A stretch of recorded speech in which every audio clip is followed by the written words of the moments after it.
We're then demanding for them to earn 357,000, which was signed in a CBA in 2013. Government disowned this particular CBA, which resulted into 100 days strike. However much you request or ask or beseech the minister, they will not handle, because their hands are tied. It's not their matter. We expect that the doctors should be back to work so that then the other matters can be progressed. Now, when they say they won't withdraw their strike because we have not told them about the employment of the new doctors, the council governors are at a loss. We have mothers who are giving birth, wanakufa, watoto wanakufa, and all the others. Seriously. I want to submit that we had indeed actually agreed on all the matters affecting the counties.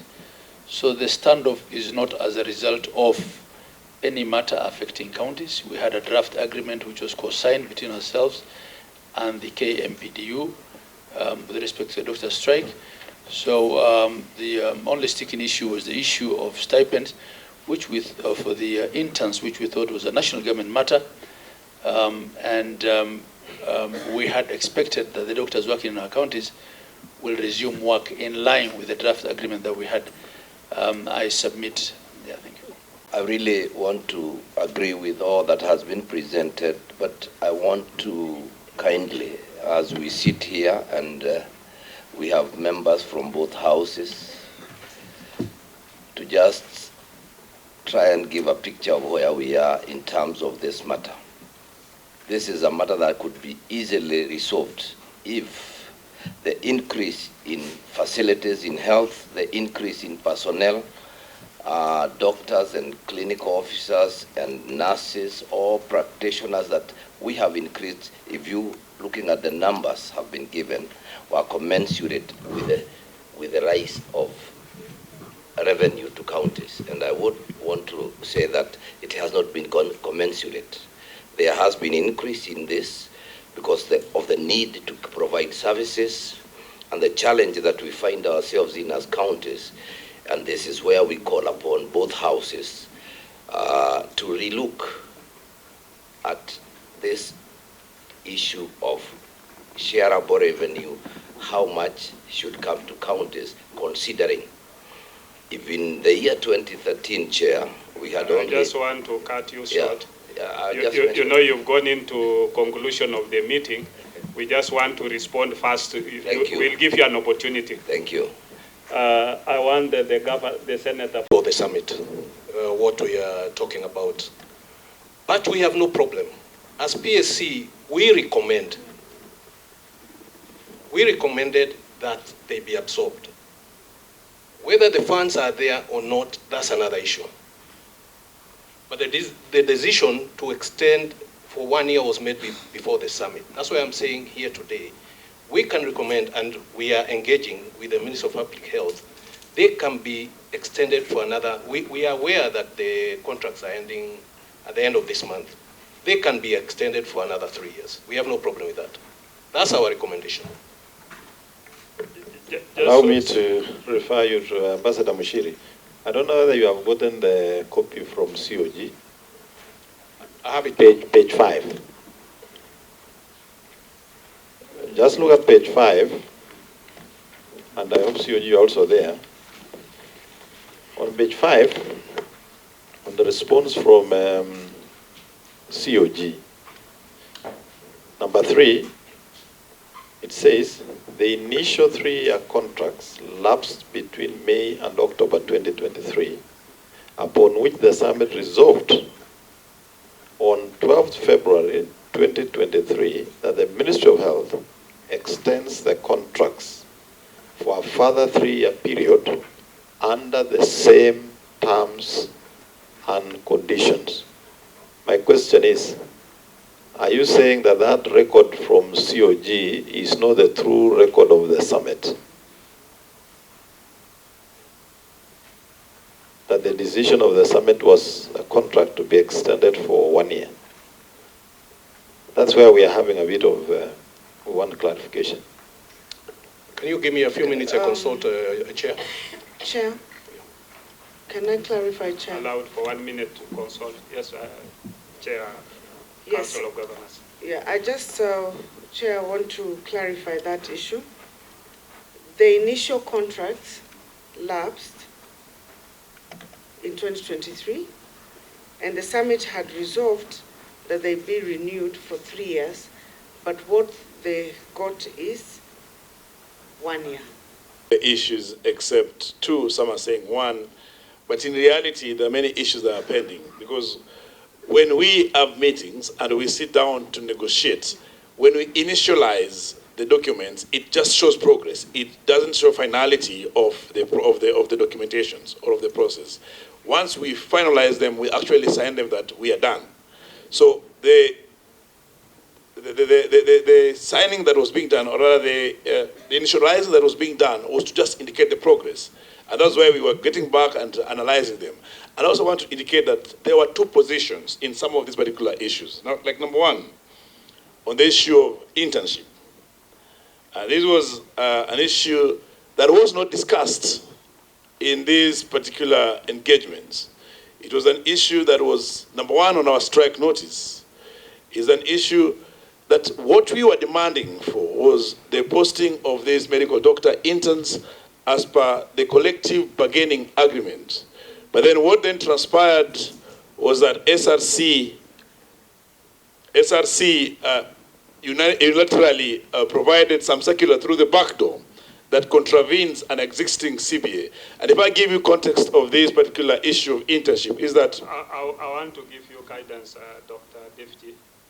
In Parliament, we would prefer we be a little bit civil. You can't claim that SRC presented a document through a back door. SRC is a recognized I think it's my English. And I want you to withdraw that and correct it. Okay, and procedurally? Not procedurally.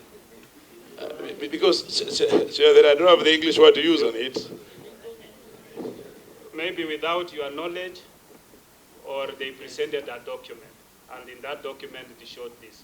Chair, I'm saying this, I would like to give you the context of the whole scenario. What I want you to withdraw is through the back door. It was back door because we are parties to the stakeholders. Dr. David, and are not informed of this. You are out of order, please. Let's engage in this. Okay. Without your consent or without our knowledge. Yes. Okay. Yeah. No, Chair. You know, no. Senator Cherargei, you are out of order. Nyekal, order. Dr. Devs, you might lack the correct word, but the first thing you do is you must withdraw the statement through the back door and replace with the correct wording. It was through the back door, then I say through our not knowing. I'm just cautioning you. Okay. I withdraw. That if you don't want to... I withdraw, yes. So I want to say that I want to give the context of this particular issue of internship. Through the Public Service Commission, there's a guideline for entry level for doctors in public service. And this is not a new thing. It's something that has been in existence since 1967. And in this regard, doctors used to get into service at Job Group K, of which up to the year 1998, when allowances included, the entry point was at 78,000. In 2011, with the new government in 2011, after the... Sorry, please. You know, if we go to historical perspective, it's going to... Just a minute. You had a couple of issues in the notice. I think so that we are focused and straightforward. How many of the issues are resolved? What are outstanding? The position of COG, and I think that of the ministry, is that there are only 2 outstanding matters. I think let's focus there so that we can, because if we go to the historical perspective, we might not end where we are. So let's deal with the issues that are outstanding. We have about 6 issues outstanding. And maybe you can enumerate those 6 issues, then we shall give a chance to COG to state what you had agreed amongst the 6 what they think we had agreed and what is outstanding, then we can deal with those ones. And one of the most, I would say the deal breaker in the negotiation was the issue of interns. And this was as a result of the violation of the collective bargaining agreement, in the sense that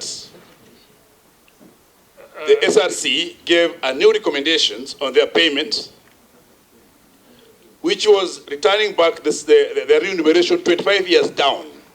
It was not only contravening what they've been earning from 7 years with the CBA, but took it back to almost 1998. That was one critical thing that was not agreed upon, which is actually a deal breaker in the negotiation. The second thing was the issue of postgraduate doctors that are working in level 6 and level 5 hospitals across the country that had earlier on elaborated. Number 3 was the issue of employment of doctors. There's a blanket statement that is being put forth that the country will endeavor to employ doctors. But you have overbearing statistics that there is no any employment that is going on, that makes the increasing number of facilities across the country be just buildings without services that are being provided. And that's the reality. So that's one of the things that we are demanding the strike notice, to the point that the order of the judge, which was requiring for minimal service, required that the country employs about 25,000 extra doctors to meet that particular minimal service. The other issues that was not resolved is the issue of promotions, where doctors have stagnated over the period, and there's no yet a clear-cut plan on timelines for their promotion. The other thing is on the discriminatory engagements of doctors, particularly Kenyatta National Hospital, where we have doctors being engaged on a third of the salary of the wage of the other doctors. And this also cuts across in some counties like Elgeyo Marakwet. So that's something also that was also not resolved, because we have these doctors that actually are being exploited as they offer the services. That is issue number what now? Number 5. The issue number 6 was the issue of Kirinyaga County and the issue of NMS, where doctors are engaged on the contractual terms. Yes, we've had sideline engagements with both the governors, but those issues remain and are still pending. Thank you. Thank you very much. Those are 6. So we shall allow the council before we give the cabinet secretary. Chair. Chair, before you go, point of order.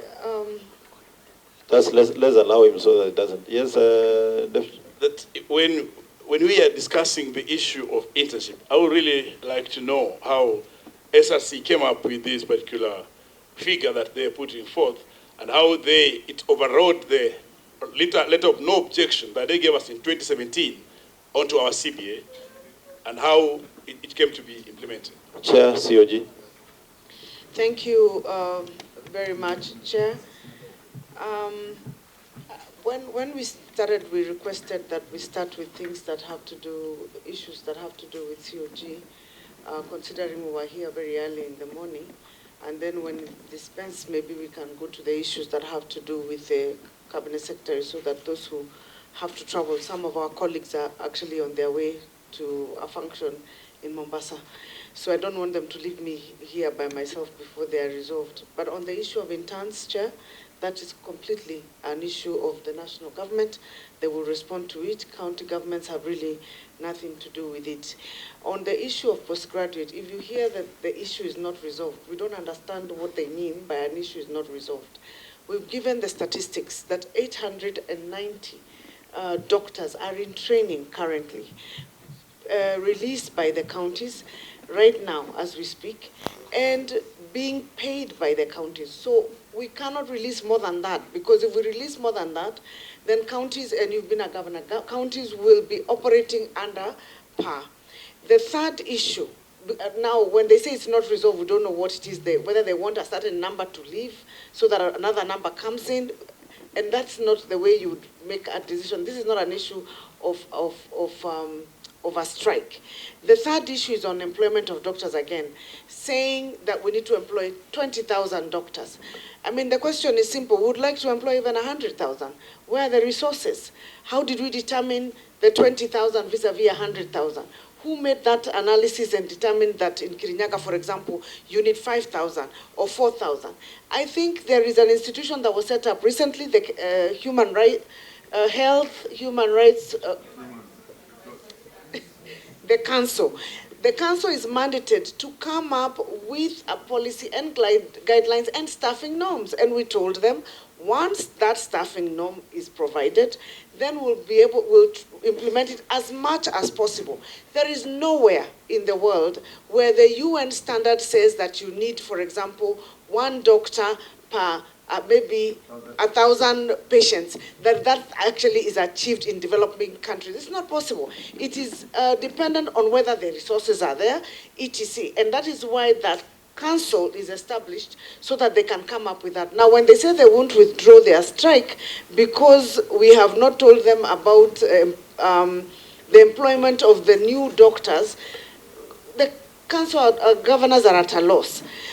Similarly, as you have heard on the issues of UHC, we are willing to absorb anyone, so long as the requisite budget that was paying them on that side comes on the council side, and the counties are able to take up that cost.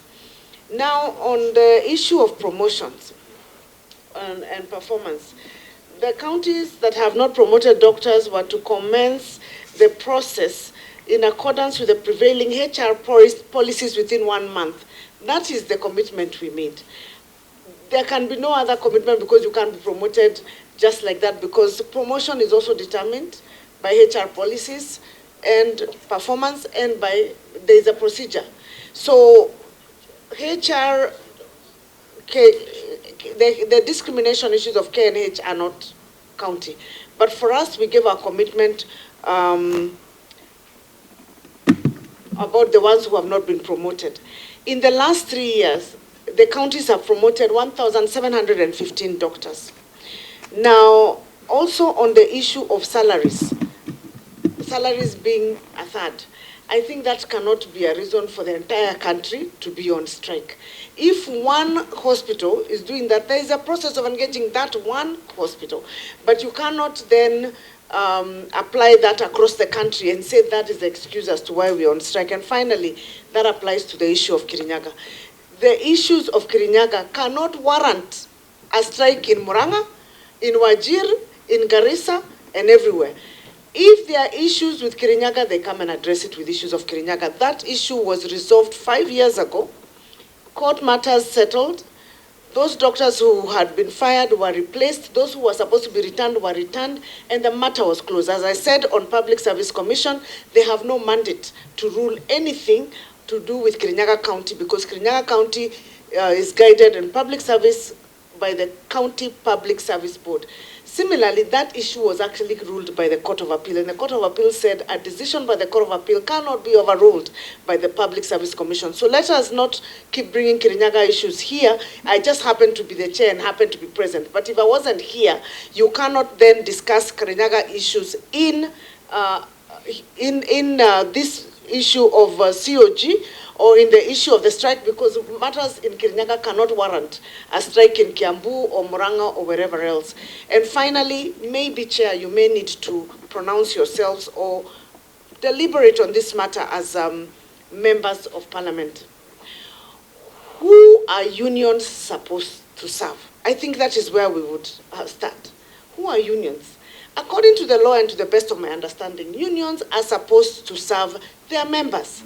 The question then is, are interns who have not been recruited members of the union? And therefore, can unions go on strike in anticipation? Chair, I think that is an issue. You will be contradicting yourself, because No. in your opening statement, you had said you have nothing to do with the interns. So That's fine. I think the reason I say that, Chair, is also because of the issue of the Kirinyaga doctors, which they are talking about people on contract. The Kirinyaga doctors, I agree with you, Yes. but on the interns, unless you are saying now county should be involved. No, I'm So saying you in just, principle. for clarity, just as you clarified earlier, just leave the one for interns, because if it's a national government, let's handle it there. For Kirinyaga, it's within your purview to respond. And we Okay, have no let me problem respond at all on doing that. Kirinyaga. On Kirinyaga issues and doctors on contract, they are not their members. So they cannot be advocating for people who are not their members, because according to the law, you push for your members. Just like if somebody hasn't signed in to be a membership, you cannot then come and appeal on their behalf and they have not signed in for you. So on the issue of the doctors that have been hired on contract, when the advertisements were done, they were written there, this is going to be on contract or this renewable, and they signed to those contracts. Those contracts cannot be changed just by the fact that the unions have gone on strike. That is really just a fact, and the matters Kirinyaga, we asked them to bring them to the counties. We'll deal with them at the county level. But I'll ask my vice chair to handle the issue, any issue that I have left out on the broader issue. Yeah, thank you very much, Chair. Chair, my chair has handled the 6 matters. And as part of this negotiation, the first thing we had to do was to separate matters that were for the national and matters that were for the county. And everything that had to do with county governments, which we're negotiating on as representatives of the council, is actually captured in the document that we gave you, which is co-signed between us and them. The only reason why we keep raising the issue of interns is because the law under labor relations law under section 78(1) actually prohibits what's called sympathetic strike. So someone in my county cannot be striking for a reason that has nothing to do with them, because they are sympathizing with people who are being, in their view, being treated badly elsewhere. And if Mheshimiwa didn't like my use of the word stipend, you can call it anything. You can call it salary. You can, whatever interns are being paid. Yes, sorry about that. So whether it's allowance or salary, I don't know the terminology. But all I'm saying is, whatever they were to be paid was not to come from us. That I'm sure the Minister for Health will appropriately address. So, Chair, having tackled all the things that had to do with counties, and if we had to be honest, having obtained an agreement on those issues, the draft agreement which was co-signed, in fact, we even fought over the wordings of how it should be worded, and sometimes we gave in and sometimes we came to a compromise. Now, opening up the same because they could not get a sign-off from their advisory council left us with no option really, because as far as we're concerned, Chair, I spent the entire 1 week in Nairobi and in late meetings until 2 a.m. at night, sometimes, between ourselves and the ministry, and there were 3 ministers there: Minister for Labor, Minister for Health, Minister for Public Service, and the Hobbs, who was chairing the One Nation approach. I don't know what else we could have done. In good faith, let the doctors admit that there is nothing remaining on our side. We have agreed to everything. And then they solved that 1 or 2 matter with the national government, and we call off this strike for the sake of Kenyans. Thank you. Governor Gaiga. Thank you, Chair. And please let us be. I just want to, Chair, with tremendous respect, I want to say that we must not convert your honorable committee into a CBA negotiation body. That can only be done between employers and the union. And my thinking is that we came here to update you. We have been in engagement. We have moved on. We are saying we even got to a point where we signed a document or initiated. That means there was progress. Now in this hall, we have been bombarded with new issues that have been raised by KPMDU. They have raised new issues that are outside the ambit of what we had agreed. And if we now continue on the same, it means now we need to reopen the negotiations again, or rather try to look for a way out. For KUKO and for the laboratory, we have already seen a direction, and as Council of Governors, we are ready to progress. Now on KMPDU, with honor, Chair, we must now address what are we here to do. We want to look for a way forward, and the way forward is how do we now, right now we are saying, as Council of Governors, there are new issues that have just been brought about. Because you have heard them, they are outside what we are. Is this possible now for us to progress? As you make your ruling and as you look at it, do not allow this honorable committee to be now converted into a CBA negotiation matter, body between us. If anything, I think we either register there is still a dispute or we are unable to progress so that we can move forward. Thank you, Chair. I submit. Governor Sang. Chair, just to bring to context that when you are negotiating, you definitely can run into headways. And I can tell you for sure that even the team that was negotiating on behalf of Council of Governors, throughout that night, they had to consult us. There were certain issues that were not agreeable. We had to build consensus until we got to an agreement. So we understand that sometimes when you are in a negotiation and you are there as a smaller team representing the bigger team, there is high likelihood that sometimes you could commit and the bigger team that you report to takes a different position. It would only be, it would be fair for the KMPDU to tell us that yes, we had agreed to this. That was agreed. But when we took it to our, other, platforms and, forums, that was not agreed. Then how do we then proceed from there? We go back to the same spot where we were. Because these discussions were court sanctioned, where the court had brought in, a body called all-of-nation approach. It is, the discussions were on, within that parameters of the all-nation approach. And if the KMPDU did not agree with their members, or there were certain issues that they were still uncomfortable with, the best place was for us to go back there.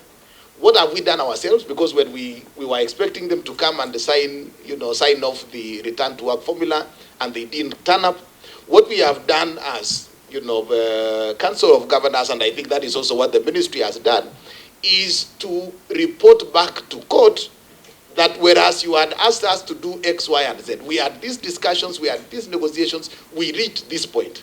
But then the other party did not turn up. So we have actually reported, and I think maybe is it today, that the matter was appearing before court. So we have reported to court that this is where we are.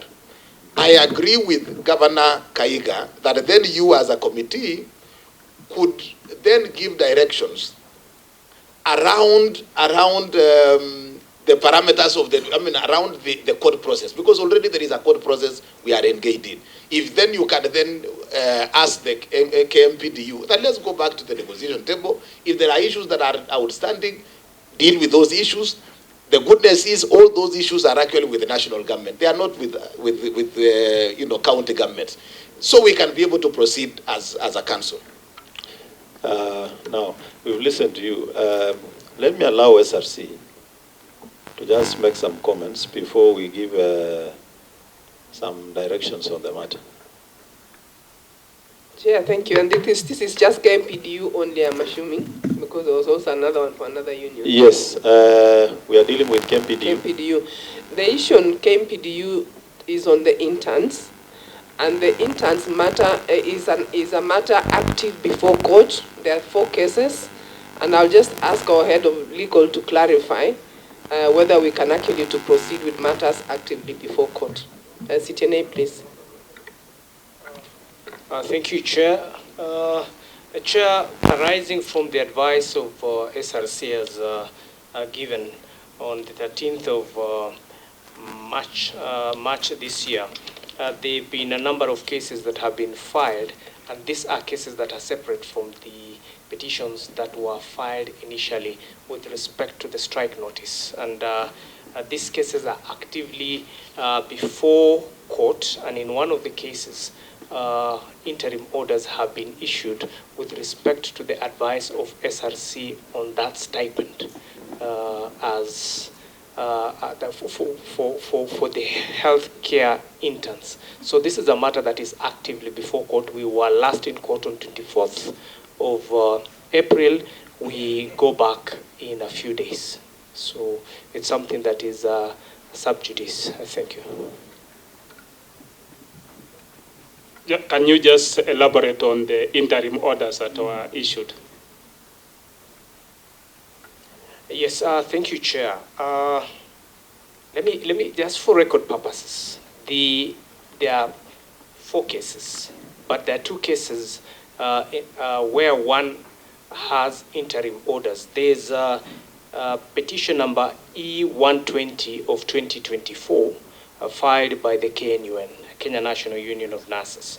We have a petition filed in Eldoret, that is petition number E003 of 2024, filed by Dr. Misheni and 2 others, challenging the advice of SRC on the stipend, and KMPDU is a party. In that suit, the court has already issued directions and given interim orders, and we are going back to court in the next few days on that. You know, I've asked you to elaborate on the interim orders. What are those orders that have been given? The orders say that the advice of SRC with respect to the stipend is stayed.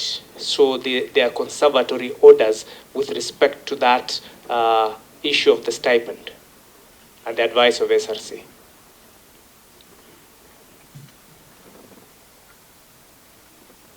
Chair, you want to give some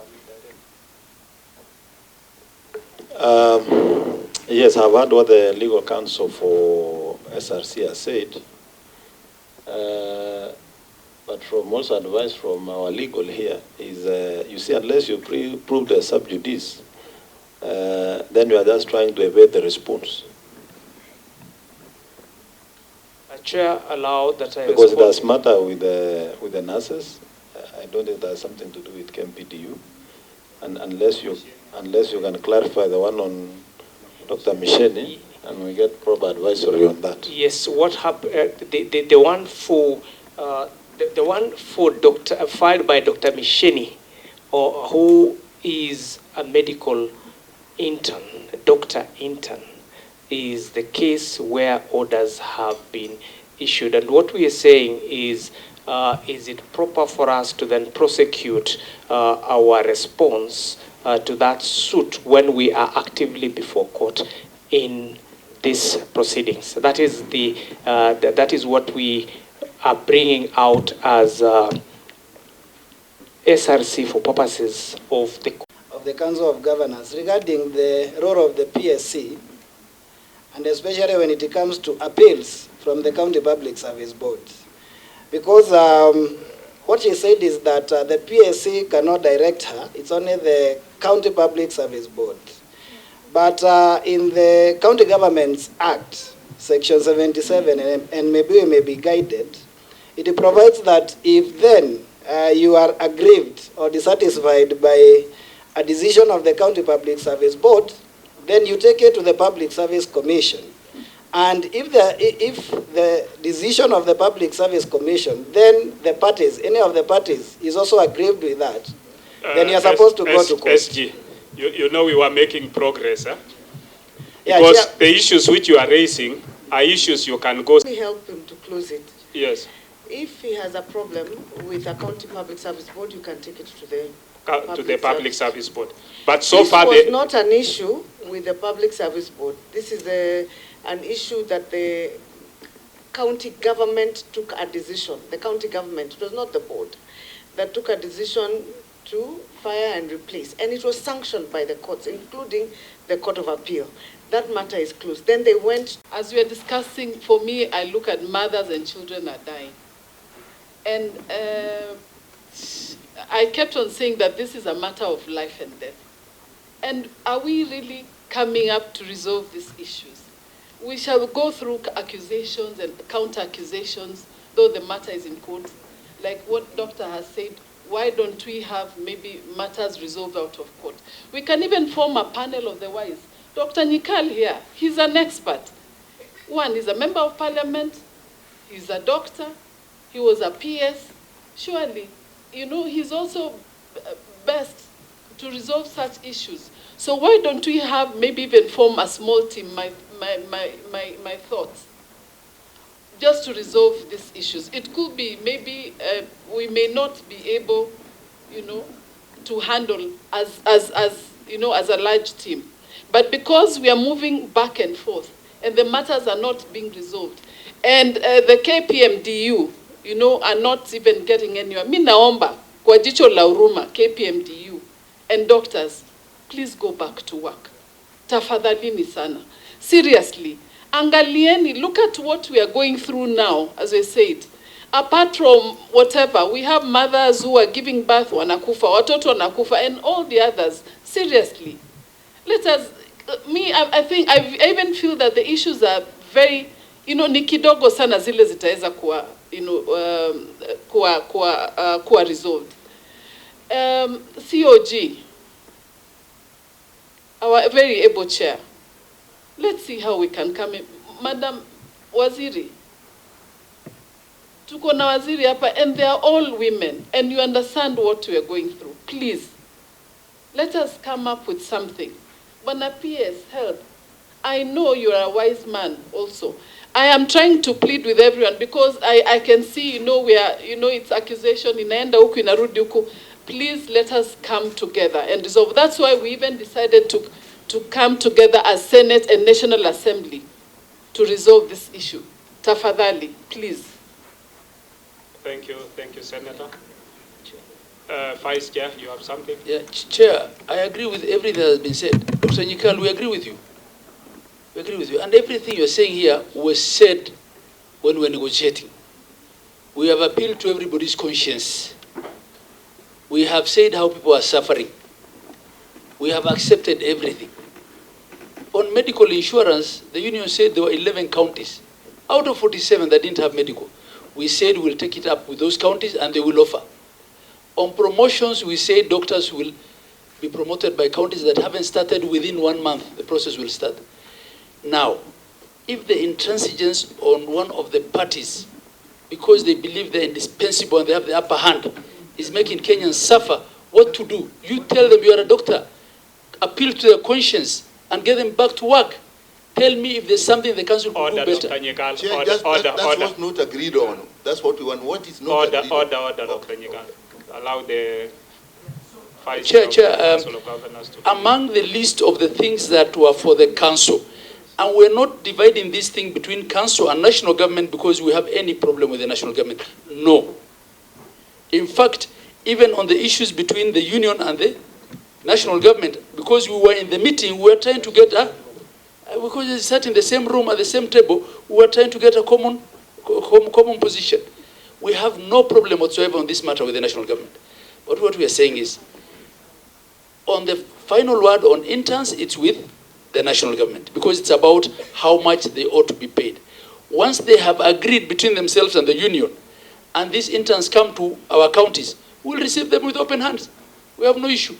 So, if it's about appealing to conscience of someone, it's the conscience of the KPMDU that we need to appeal to. Having come with 19 matters, and having reduced those to the 2 that they are raising now with the national government, and having actually gotten a sign-off on agreement on every matter with respect to the counties, why are they still not getting back to work if they really care about Kenyans? Chair, I submit. Through the chair. Honorable Sang, Governor Sang, you wanted to add something? And Chair, I think the Vice Chair has put it squarely as it is. Yeah. However, you know, the way to sort out a problem is never to give a blanket condemnation. Because if there is something that is within the powers of a county government, however much you request or ask or beseech the minister, they will not handle, because their hands are tied. It's not their matter. however much you know, on this issue, for example, of interns, we can't do anything beyond, it's a matter squarely in the hands of national government. That is it. On the issues of, releasing doctors to for postgraduate training, that can never be a matter of national government. It's a matter of county governments. So we think that this passionate appeal that you are making, if we make it generally and saying Kenya is one, we know Kenya is one nation, but we have various 47 counties, various county governments, various employers. The way to escape responsibility, Dr. Nyikal, is to make a blanket statement. We have presented the issues, we have discussed and negotiated, and we have all agreed that sometimes you negotiate and you get to a dead end based on circumstances beyond the KMPDU officials. The best way is to trace your steps back. You go back to the negotiation table. I hear Senator mention that, maybe we have a smaller team. There is, by the way, a team, these negotiations are anchored on a whole of nation approach that was crafted by the courts, realizing that we have a crisis in a nation. Let us put together a whole team. In fact, it has never happened before that in the labor movement or in the labor discussions that we have something called whole of the nation approach. We have one chaired by the head of public service, with county governments in place, with various ministers, including even national government, ministry, national treasury. For the first time, that was created by the law, by the courts, to try and create a platform for us to engage. It is on the basis of that platform that we had this temporary or this agreement that was reached. Now one side has said we didn't get assigned through by their members or their organs, KMPD organs. The best place for us is to go back there. Let us then sit down and discuss and agree at that forum. Otherwise, if we create another platform, and we are now here, we have spent about 4 or 5 hours here, why can't we find the headway? And if you want to find headway, Nyikal, every stakeholder must take responsibility. We have taken our responsibility as county governments. And that is why we really feel frustrated that we continue to sit here, despite the fact that we have cleared our bit of the bargain. Professor Jaldes, I want us to give a way forward on this matter. So I'm giving you to give a way forward. Thank you. The Council of Governors, I'm pleading with you also to come from the rooftop. Come down to the... Order, Professor. I want you to give a way forward. Yeah, that's the way forward. Let them come down from the high... Professor, Chairman, I'm protecting, you are protected. Yeah. Okay. I want you to... See, withdraw and apologize. in the beginning, and they have refused to answer that question. They said the talks collapsed and they have refused to see whether the talks have survived. Professor Jaldesa, you know you are a senior member. I wanted you to, we now want to give a way forward, especially on the Council of Governors. They've been here since morning. I wanted us to give a way forward on the Council of Governors with the Clinical Officers Union. The Council of Governors has agreed that we have an engagement, yeah? And I think the Clinical Officers Council Union has also agreed that you have an engagement. Is that so? Have you agreed? Yeah, it is in order, sir, Chair. And as you say that, I think I agree with the professor that you are seeking clarity in terms of the answers in which we are responding to. Yes. I think that's what he is seeking, that there were answers that were not, and so that when even we go to negotiate, there is clarity in terms of Dr. Nyikal said we cannot finish all those issues at this sitting. So we want you, those are issues you can go and engage. Yeah, because we are not going to resolve all the matters here. But we need to agree that you go and engage with the Council of Governors. Now, what we need to agree on is how soon? Council of Governors and yourselves, how soon? Chairman, I think the most important thing is how people get back to work, how to reopen the hospitals. We'll come to that. Yes. We'll come to that. How soon can they engage? Chair, we are available, provided they can be able to give us a date, even starting tonight. Okay. How soon the Council of Governors?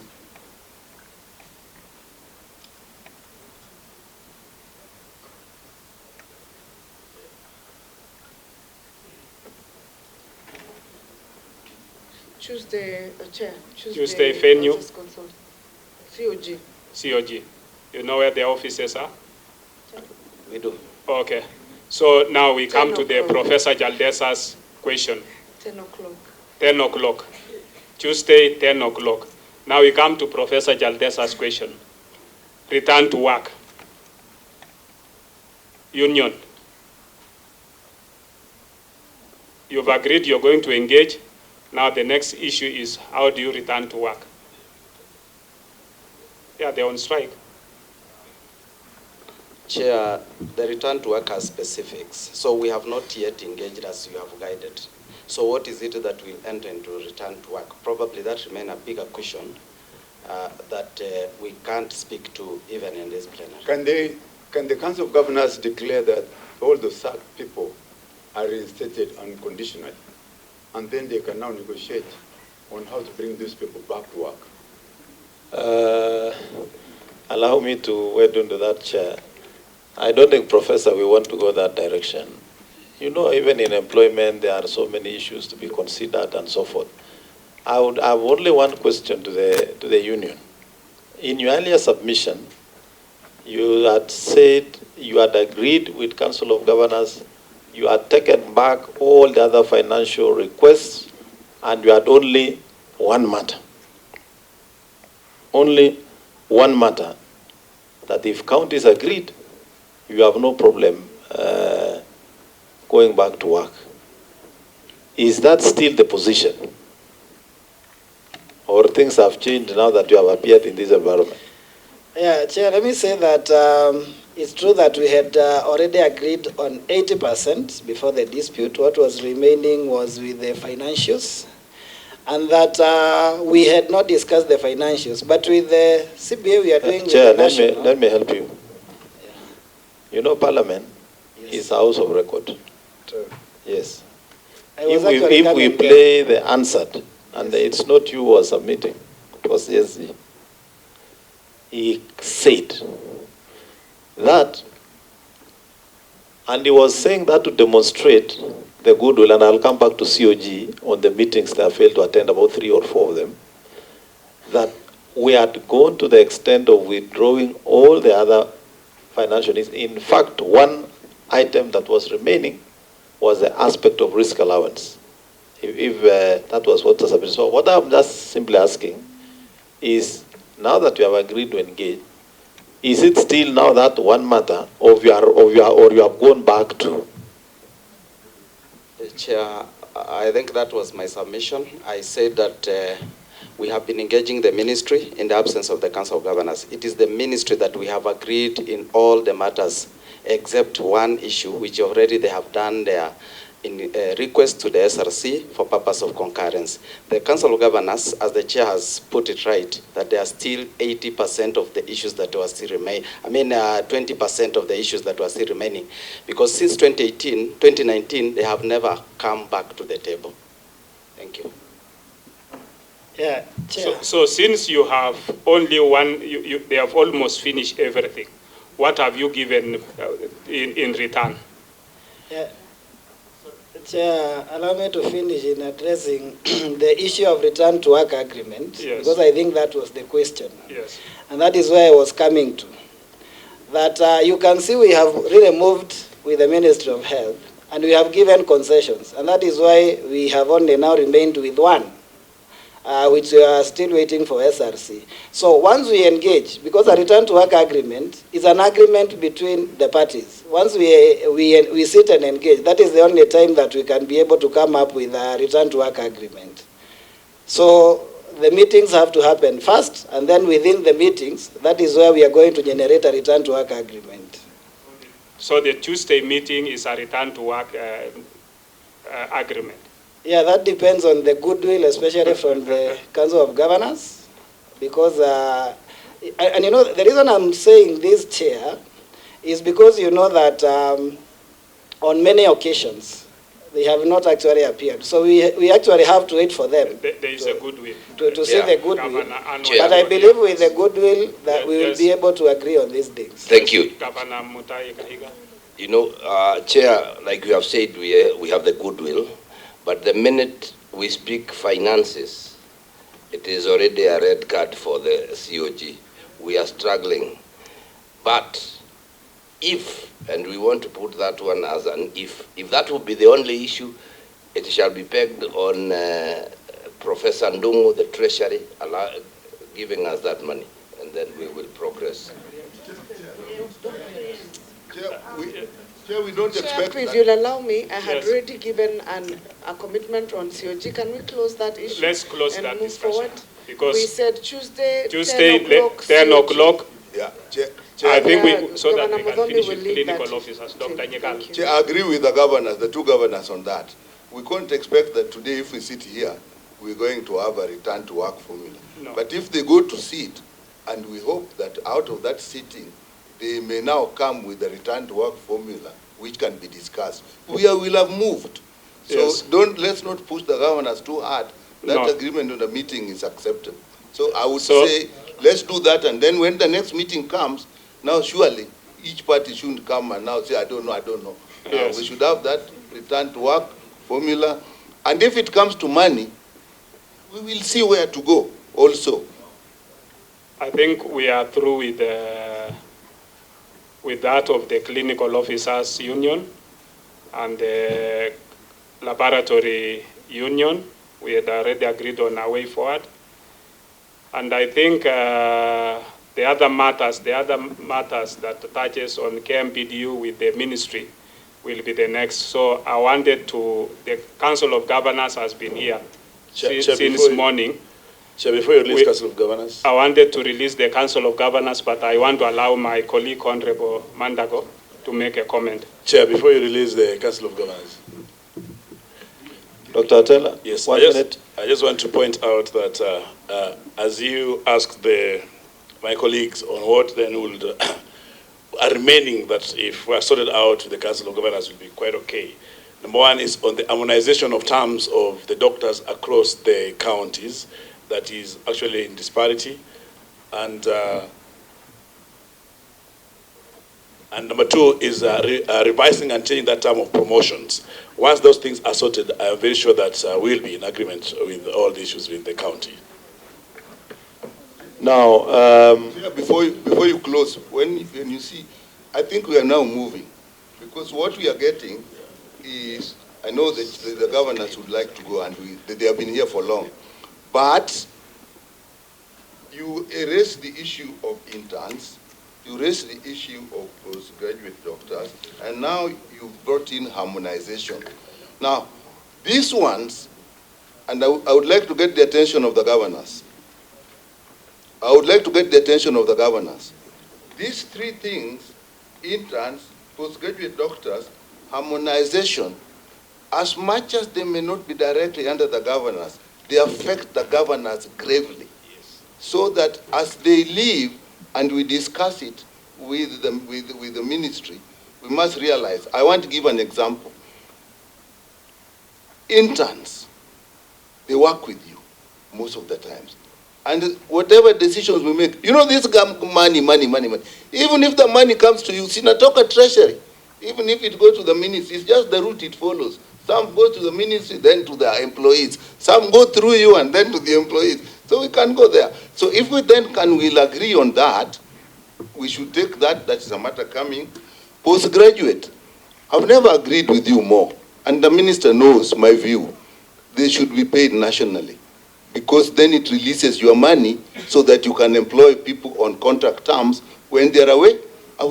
So we have to convince those people that what you have got in the division of revenue, let it be saved, you use it. When now we come to manning Kenyatta or manning Moi, because those guys are manning Kenyatta and manning Moi. If they are not there, those places do not work. So these are the areas we are thinking about. So as you are going, don't think that now it's nothing to do with you. I believe that we can come back later when we are now moved one step forward. the whole nation thing is going on, but if there's another input that makes things easier, why not? Thank you, thank you. That's my position. I wanted to give Thank the, you. give the I Council want of to give a Governors. commitment of a day for the KPMG, so we No, before you go there, I think we are making good progress. But I just wanted to say a few things in regard to MPDU. And I think one of the things I would want to say to the unions, you know, when we engage, and we have sat down to engage, let's engage in good faith. Let us be honest. When we have agreed on a position, let's stand by that. And if, for some reason, our advisory council, whoever doesn't agree, let us be candid to say we had agreed, but when we reverted to our council, it was not agreed, so that we know where we are starting from and eliminate any confusion. That's number one. Number two, there are things, and I had one of the union people say that there was a declaration in Kericho.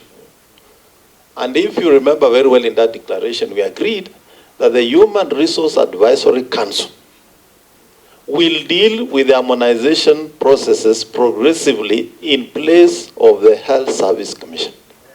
So where have you thrown the Human Resource Advisory Council? You know, we must find progress and some good direction. Number three, even as we release UOG, so that also can be you think about. The reason why we had devolution in the first place and why Kenyans decided that we must have devolution was to make sure that we have equitable service across the country.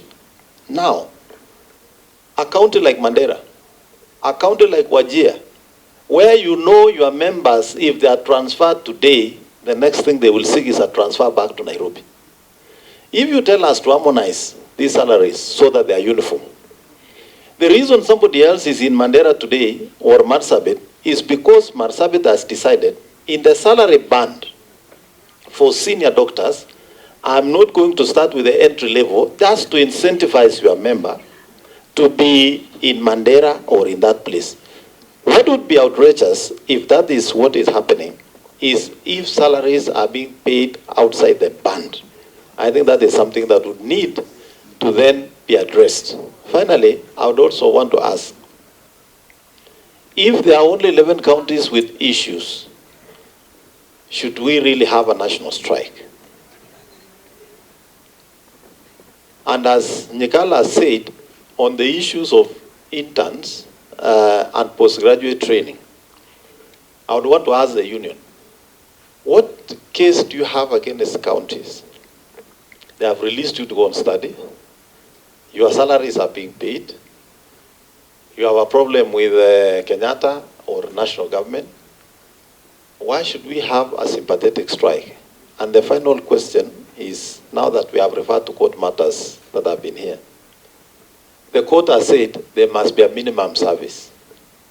And it has since established that you will need to recruit 25,000 to have minimum service. In short, as a nation, we don't even have minimum service with the current employment. So it means everybody should be at work until we attain the minimum service. But that is not to say that there are no issues that needs to be addressed. One of the issues I agree with counties and national government, and I'm happy the cabinet secretary is here. This is a matter that has taken so long on the table. The issue of doctors going on studies, the Minister of Health, national government must take up paying their salaries. I think that is something that we should not even go around debating. Let's only agree when do we start. The fact of the matter is we cannot start in the middle of a financial year. We have an opportunity now that we are heading to a new financial year to set some records straight.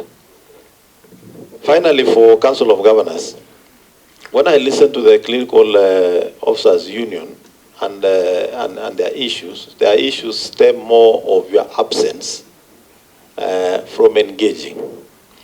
I want to encourage you, you know sometimes, and you know I've been in COG, sometimes the letters are not properly addressed, Chair. Don't worry, even if they are addressed to County Secretary, because we are addressing a matter of national interest, let's just deal with this matter so that we are able to resolve.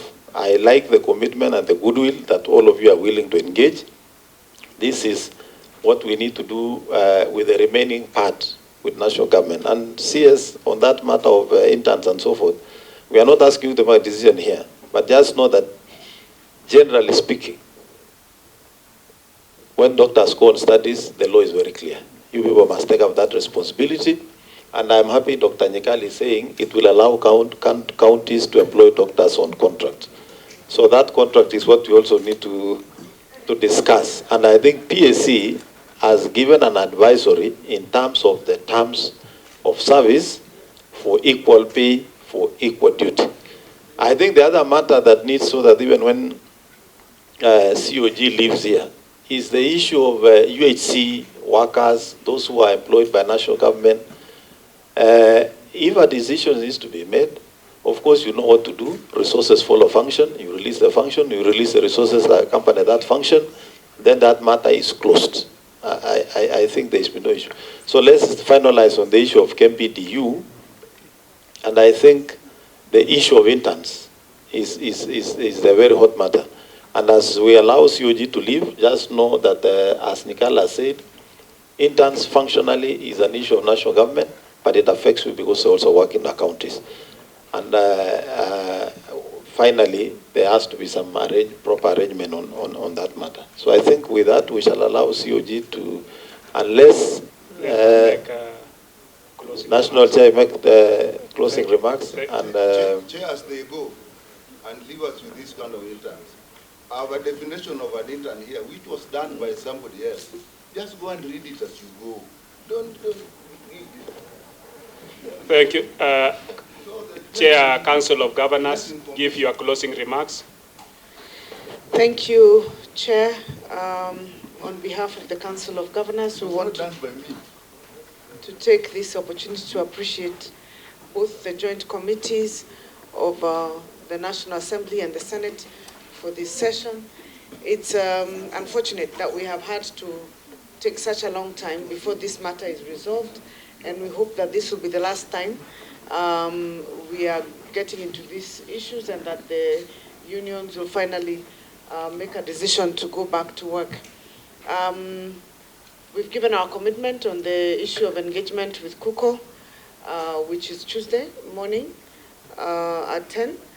And on the matters that have to do with KPMDU, all our issues were resolved and agreed, and the ones that are not, we've been in the same meetings with the national government. They're aware on interns, which they will address, and on matters UHC and the COVID doctors, if they're to be absorbed by the counties, then the resources would have to follow the functions. Other than that, we take this opportunity. You are to give a date for harmonization, yes, to listen to the KMPDU? Also, before I finish, I would like to give the timeline for the KPMDU as Tuesday at 2 p.m. So KUKO is at 10, and yeah, and Tuesday and 2 p.m. is KUKO. Yes, and I mean KUKO at 10 a.m. KUKO, and then KMPDU at 2. At 2 p.m. KPMDU at 2 at COG Delta House. Chair, the meeting will be led by the Chair Health, Governor Mudomi. Yeah, he will be present with the Secretariat team. With the Sang. And Governor Sang, the whip. And your Vice Chair. Yeah, yes, if he's around. No, we want him to give a commitment. Will you be there, Vice Chair? He will confirm with the team, because he's not sure whether he'll be in Nairobi or not. Wajir is far. Yeah, and sometimes there are other engagements. Thank you, Chair. Let me take this opportunity again to finally say thank you, and we look forward to this matter. But we can ask that now that these meetings have been set, and you're definitely going to facilitate the conversation on the final one, that we request the medics, KMPDU and KUKO, and the laboratory union as well, all of them to please go back to work as we finalize the issues. Thank you. Thank you, Governor ANN WAIGURU, Chair of the Council of Governors, with your deputy and also the chair of health, Governor Sang and Governor Kahiga. Thank you for coming and honoring the summons by the bicameral parliament to appear before us and respond to those questions.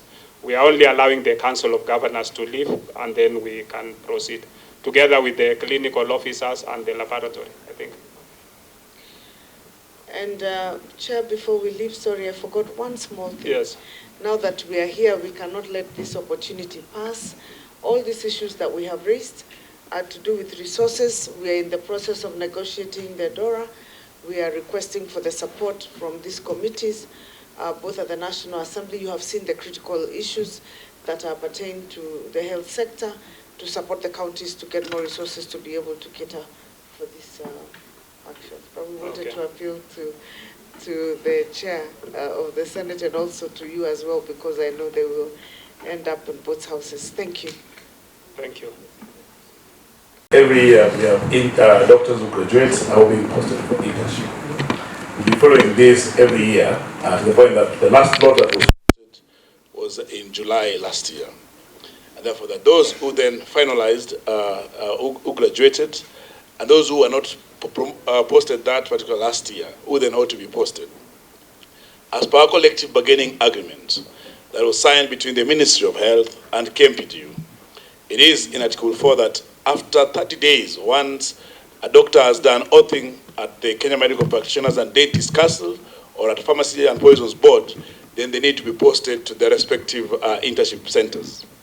But in this case, interns were not posted. So we continue following up with the ministry by writing different letters until in March, they promised that they'll post them in April.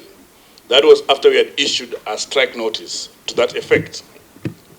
But then later we learned, because in our demand of strike notice was that interns be posted as per the collective bargaining agreement. We did not know that there was any nefarious plan to actually reduce the wages as agreed in the CBA. But we came to learn that there was a SRC circular which was reducing the wages of these particular interns, not really as per the basic salary, but the allowances. Because you know that as per this, the collective bargaining agreement, when an intern is posted from 2017, they get paid a basic salary of 42,970. They're then also being paid allowance, that non-practice allowance. They get paid call allowance because they're on call. They get paid risk allowance. They get paid house allowance because they stay in those particular. They have to they have to get house where they stay. Also, they paid commuter allowance. But these allowances that were agreed upon, that OSRC gave letters of no objections, were then scrapped without any consultation. So there was a clear violation of the CBA of the union. That's what has brought the contestation that we have between us and the Ministry of Health, where yes, they now want to post them because that's what we're demanding, but they're violating the CBA, meaning that no doctor in the country will be safe, because the same way they will violate this for the intern doctors, they can violate for any other doctors. I want to bring into context that before this CBA was signed, in 2011, doctor interns were earning 160,000 as job group L entry with allowances. We were then demanding for them to earn 357,000, which was signed in a CBA in 2013. Government disowned this particular CBA, which resulted into 100 days strike. The offer that they've now been earning for the last 7 years was actually offered by government, which was then signed. And SRC gave letters of no objection in 2017.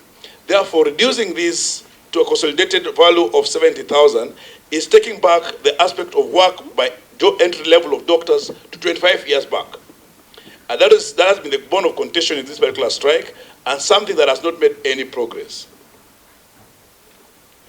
The other issue that was also very critical, the two things, was the issue of Kenyatta National Hospital, where we have doctors employed on different rates. We have doctors who are earning a third of their fellow colleagues, and they're working in the same environment, doing the same job in all aspects. So these ones also were demanding they be harmonized so they can earn equal, because it's always a matter of equal work for equal pay. And this relates also to what happens in Kenyatta University Teaching and Referral Hospital, where doctors are being employed on on a daily basis, or on a 1 month, or at most 3 months, to the point that even if you have a patient By the time you finish the process of managing start managing this particular patient, your contract is already ended. So it's always at the detriment of the patient in this particular QTRH. Those are the concerns that you had and that are pending in the national. Thank you very much, Dr. I think I will allow the Cabinet Secretary for Health to give us a status on that. Just one more thing. There's also what I addressed earlier, which also pens in national because it goes with the registrars, where we have Kenyatta National Hospital, Kenyatta University Teaching and Referral Hospitals, Moi Teaching and Referral Hospitals, where we have registrars. We have doctors who, in this case, are not from counties. In this case, are doctors that are self-sponsored and are working in these particular hospitals. They are on rota doing the masters. They generate revenue for these particular facilities. They don't get any pay. They are actually during the day they're working in these hospitals. At night they have to moonlight to actually survive. Yet, because of their existence, these hospitals are not employing. So ideally, it is only in Kenya, it's only these referral hospitals where these doctors are being exploited. We call actually slavery. If you go to where Dr. Nikal studied in Australia, every services that you offer, as long as you're in the rota, that you're offering services that are being paid for by these particular patients, you ought to be remunerated. Thank you. And maybe, as I allow the CS, I'm just wondering, when you say they are being exploited, are they also not exploiting the hospital in terms of knowledge? Maybe later on you'll respond. Cabinet Secretary for Health.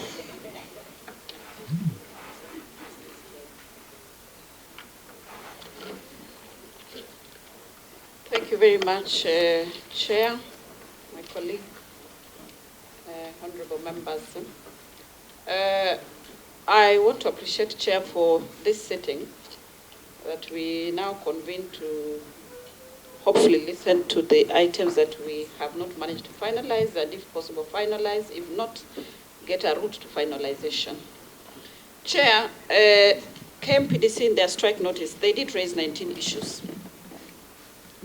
We have been engaging, and the engagements have been both formal and informal to try and get a solution. In the last meeting that we had, Chair, and that is what we have been alluding to, we discussed and did sign a document. The document that we did sign, and even as we were signing that document, we were in agreement that since we have resolved almost all the matters, anytime we meet again, we should not go back to those matters that we have resolved, only discuss matters that are outstanding. So based on that, we did sign a document that was signed by the Council of the Union and signed by the Council on behalf of the national government. And that is one of the documents that we submitted in our submissions to this sitting. Now, on the issues that KMPDU says they are still outstanding, issue number one of internship. If you look at the document that we did submit, indeed, we did not agree. And that is why on all other issues except that, we have two positions. We have a GOK position and a KMPDU position.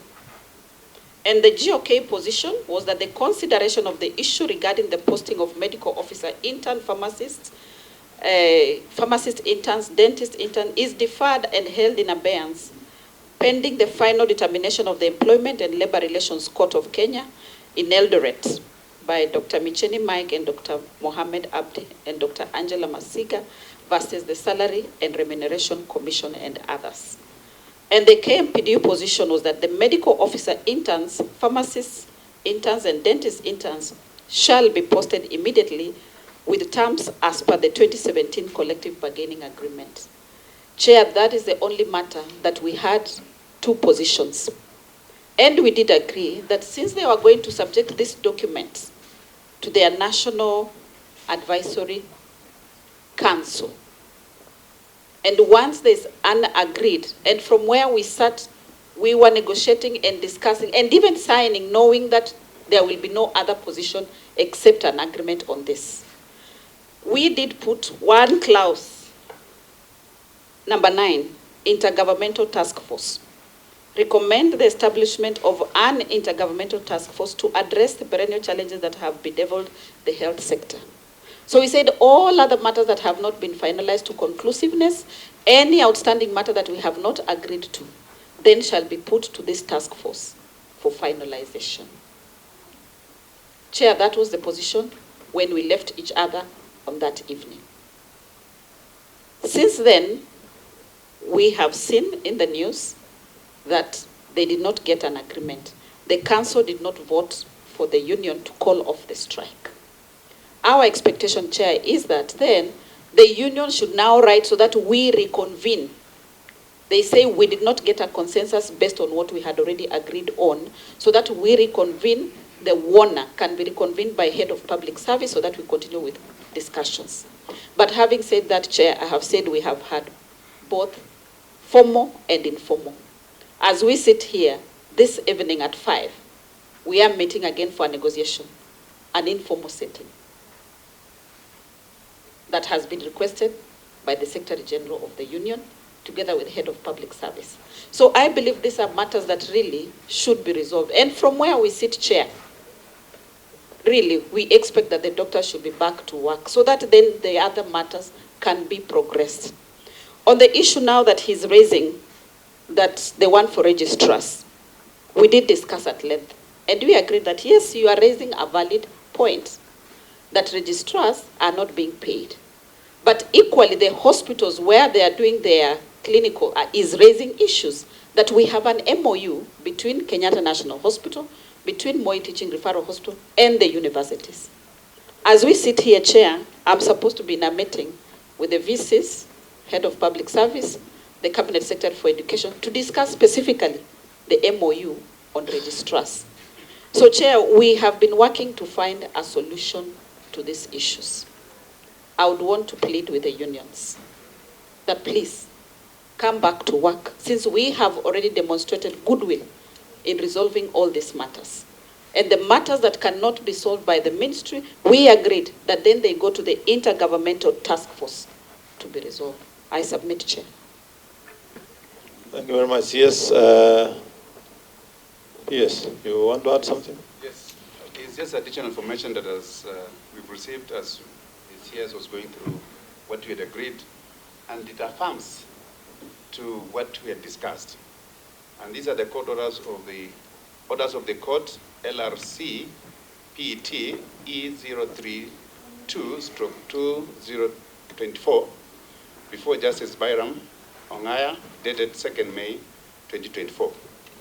Number one, Chair, I want to read so that it helps us to introducing the discussion here. Parties to sign the return to work formula as appropriate and in good faith as the progression of the whole of nation proceedings, and therein with a view of recording the return to work formula at the mention on Monday, 6th May 2024 at 9:30 a.m. or thereafter, and parties to convene forthwith in that regard. 2, further to our order number 1 above, the parties are guided that the issue of intent is now subject of ELRC PET E003/2024 in Eldoret be handled in accordance with the orders made in that petition, or as parties may agree in line with the orders therein. 3, orders given herein on the 17th April 2024 continue in place, and in particular orders 2 and 3 thereof remain in place in view of the orders now given. The ruling on applications dated 26 April 2024 filed by the Attorney General and the 24th April 2024 by the Kenyatta National Hospital is hereby stayed. Mentioned on Monday, 6th May 2024 at 9:30 a.m. soon thereafter to adopt the return to work formula and for further directives. Yeah, that's the latest progress that we received on this. Thank you very much, Pierce. I think that is information. You know, the union has also not seen, because I've been sitting here. But for the union, you have heard what the Cabinet Secretary has said on the issue of interns. So it is true that matter you didn't agree. but the rest of the matters, you had agreed, only that your council probably didn't agree. Because now we need to go to the correct status of facts and position so that we make progress. And I think that is what we said here, that we want honest, candid discussion. And we like what the ministry is saying, that this matter, we have a position, we never agreed. But for all the matters that have been agreed then as a union, including the provision of a task force to handle any outstanding matter, do you have a problem as a union with that being a position that have been agreed? So the extent that the distilled matters that are not agreeable can then be subjected to that, so that we bring an end to this process and people are able to go back to work. So I think that's the issue. And finally, what we also need to hear from you now as a way forward is, since, and you'll advise us, your council or your advisory council didn't agree with what was discussed. So are you going to write back to the same stakeholders we engaged so that you can reopen the discussions, probably in issues in your sitting and agreement you had already agreed, but the council felt that probably that should not have been the position. And if those few issues would then have remained, would we subject them to that task force and you allow your members now to go back to work as those three matters are settled? I think that's what we should be looking at. And we will become as straightforward as that. And this is how this engagement should be going. We should be straightforward. What we agree, we agree. What we have not agreed, we have not agreed. We want to find solutions and responses. And of course, knowing that in a negotiation there must be give and take. There are no pillar positions when we go to negotiation. So, Chair, Chair, before they come and may yes. listen to the council. There's a gap. You see, even this internship where there is no, there seemed to be no agreement, it did appear like there was even agreement, but what broke this agreement was the remuneration that changed. And I would still really, I don't think it would be sub judice to really just hear from SRC the genesis of their thinking. I mean, if we leave that thing, because I think the court is making decisions, but I don't think the court will refuse SRC from saying, how are they thinking? Because I know this is going to be discussed when they go and sit together. I'm feeling very good that you may go and sit together. Looks like it's even this afternoon. But let's hear how SRC came to this figure. Chair, I think you will guide, because that's the substance of the matter before court. And if you allow me, I can actually read the order so that we are clear, because what are being asked is actually the substance of the matter.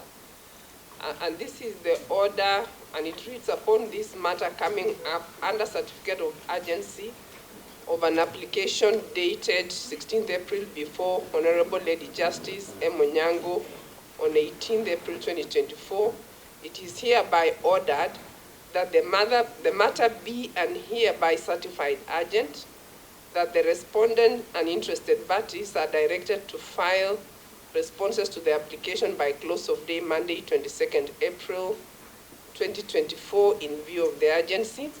3, that the status quo pending before issuance of the respondent's letter dated 13th March 2024, reference is given,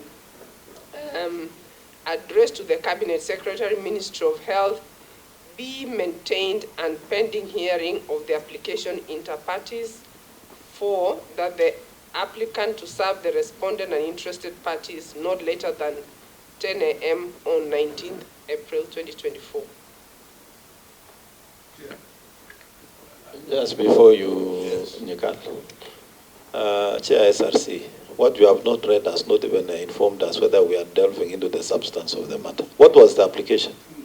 Maybe can we hear from the union, what in that matter, what is it that specifically those who have gone to court are seeking, so that we know whether if we engage, we are actually going to know the substance of the matter. That's true. I'm sure they can go through that. Yeah.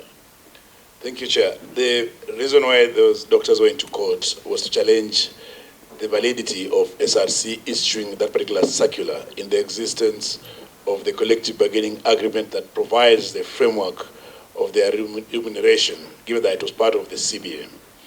And in that particular order, the direction given was that the status quo prior to the SRC circular be maintained, meaning that that SRC circular was stayed.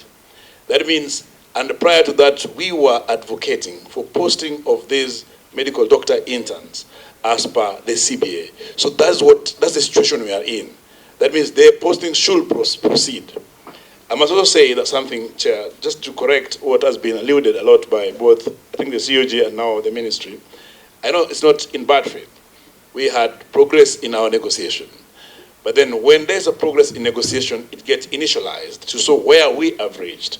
It does not show an end to the process.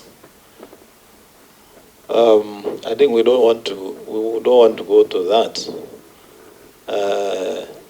It's clear there were negotiations, there were agreements that were reached at some level, references were made back, and I think we are where we are, and I think we are making good progress. But on the ruling on what Dr. Nyikala said and SRC, actually there is no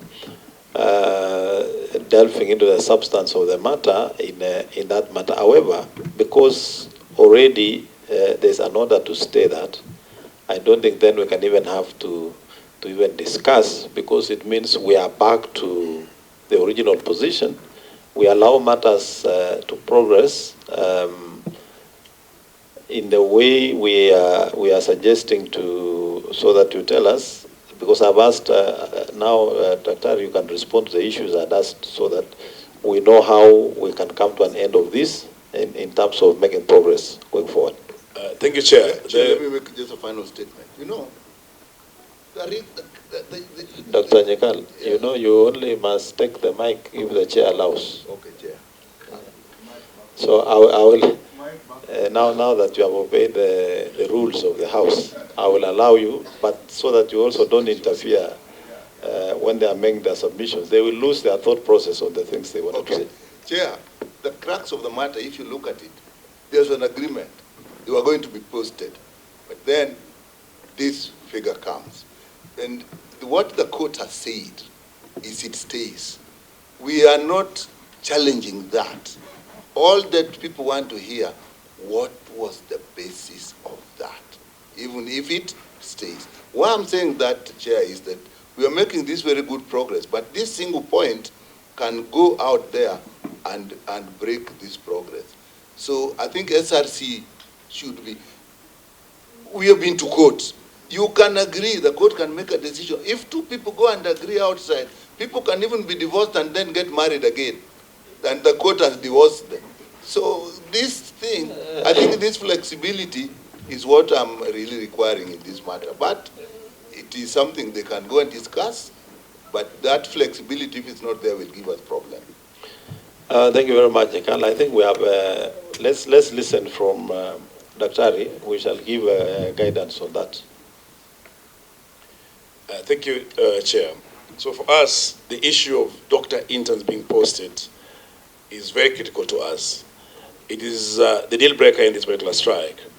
It is the thing that we know, actually, if it's resolved today, by night, we will be at work. Because in its essence, if that SRC letter is to go by, because I know that the letters that were printed for posting these medical doctor interns was advised with that particular SRC letter. And therefore, it was exposing every particular doctor in the country. So if today the ministry say they don't have enough money, then they can post the doctors in batches without violation of this collective bargaining agreement. That I know very well that the Ministry of Labor knows its sanctity. Then we will not have any business being on strike. And we have said it in very many forums, and we don't just say it for the sake of it, that yes, what we have so far been offered by the government in our negotiations are promissory notes. And these promissory notes we have been given before in last year's engagement in January, where things were promised to us that they will be done with timelines, and they were not done. I think the same government giving us that now. We've been given the same promissory note some years back. But we were saying, for us to see there's a sign of goodwill in all our engagements, we can't have a return to work formula that has two stands. A stance of GOK, a stance of KMPDU, and yet that is the biggest bone of contention in the issues. And therefore, if that is resolved today, that this interns even be posted in particular any way, in the way that does not violate our collective bargaining agreement, then we'll see all doctors to work. And again, in the court order that has been provided today, in the advice I see my lawyer has just sent me, I think also probably the lawyers will check, the lawyers advised that the doctors be posted as per the existing current regulations, given that this particular SRC circular has been stayed. So it means that if that is done, we have no good reasons not to accept the other promissory note, because then this will be an indicator that these other promises will also be implemented. But it will be very difficult for us as doctors to believe that the return to work formula agreement that we are having will be binding when the CBA that we know is registered in court, it's a court order, is being violated. Thank you, Chair. You have only not responded to one matter. You see, there was discussion, and that was a position. You went back to the council. So now that your advisory council and yourselves did not agree with what you had already discussed, so are you willing to go back? Because the position of the ministry, if I had the cabinet secretary right, is that we had agreed. We are only waiting for signature. Up to today, there is no formal position to say, sorry, what we had agreed, we are unable to proceed. So we would like to seek to come and have another sitting, to finalize. In that resolve, there was also an aspect of the task force. And if you are discussed along those lines, what I have just asked is, can this subject matter then of interns be subjected to that task force? And can you go back to the meeting to discuss, so that I think if we are clear on that, then we can give direction on the other matters. Chair, the issue of internship of current law that I've waited for quite long cannot go to task force. The issue of the continuous engagements of intern doctors that then can now go to task force, so that we can see to it how then can we align our CBA with the issues that ministry is highlighting to be of concern that makes them not able to post them on time. But then the current one, it's been possible to put in task force and then say we suspend the strike, because that is the, I would say, the bone of the issue. The reason why we have been out for 50 days. Now, we have had you on that, Daktari. How about going back to the meeting? We are more than ready to go back to the meeting. Yes, because that was where things left. So I think, ladies and gentlemen,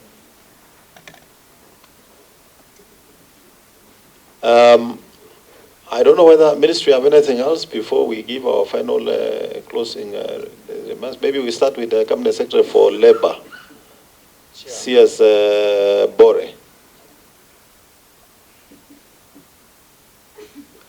Just a minute, maybe before CS you come in. We had the clinical officers union, please, SG.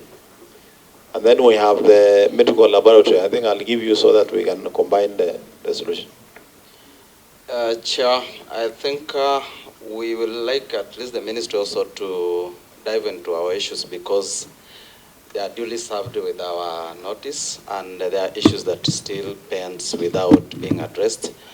We appreciated that we have been having engagement on the CBA, but there are other issues that we have not totally been able to engage. As we discuss the issues of intern, we have two categories of intern, the diploma and the degree. On that specific proposal by the SRC, it is affecting our members, because previously the ministry has been relying on the approved staff establishment for intern personnel as approved by the Public Service Commission. And why is that to be? Is because the position for interns are not temporarily. The position are there to stay as long as we train this personnel. And that is why the Public Service Commission has a responsibility at the end of the day to establish those positions. And those positions informs the ministry in terms of their budgetary, to ensure that we can be able to pay them as per the, maybe Chair, so that you don't disrupt. You know, I don't disturb you, but I also have to inform you. Okay, sure. That I hope you are also aware that Public Service Commission is vested with the power to establish and abolish offices as you make progress. You have Let's made proceed. you have assisted me to answer that their establishment still stay and is still in place. It has not been abolished. And that is why the contradiction between the two constitutional body is causing confusion in the sector and actually leading to some of the stalemate that we have. Chair, our observation is that we have the two categories. The ministry previously in history has totally not honored paying the diploma as per the approved staff establishment as much as they have been paying the degree as per the approved job group K. So all the time the diploma have been receiving a stipend of 15,000. So that's what has been keeping them the whole year as per for month instead of paying them as job group H, which is approved. So for us, we are asking that the ministry improve that, implement that circular, policy fully for these interns to benefit. And Chair, for purpose of benefit, that even if they pay them as job group H, it's amount of 70,000. This problem, it is happening. If you look at the people testing HIV, they're not medical lab officers. And you find that most of them are Form 4 leavers, and they go as low as Class 8 dropouts. They are given trainings, 2 weeks training, to go and test HIV. Yet, there's a court ruling, very clear court ruling, that this thing should stop. So it is part of our strike notice, which the ministry has not engaged us. They have not even called us for any meeting.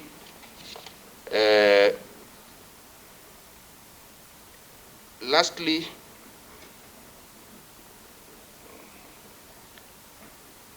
you talked about.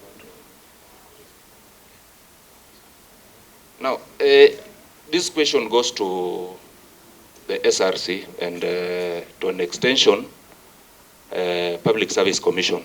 I was supposed to ask it when the governors were here, but you've never given me that opportunity. I tried raising my hands and I was not given. Now, I want to know whether in some counties the SRC decided to remove payment of leave allowance, and to be specific, Garissa County. My members in Garissa County are not being paid leave allowance for 7 years now. And sometimes I even ask myself, because recently I saw SRC trying to abolish some allowances. The other colleagues are getting the leave allowance, but Garissa County is not getting leave allowance. So I would like to know whether it is specific for Garissa County that you told them never to pay leave allowance. Thank you, and I submit. Thank you. You can switch off your mic.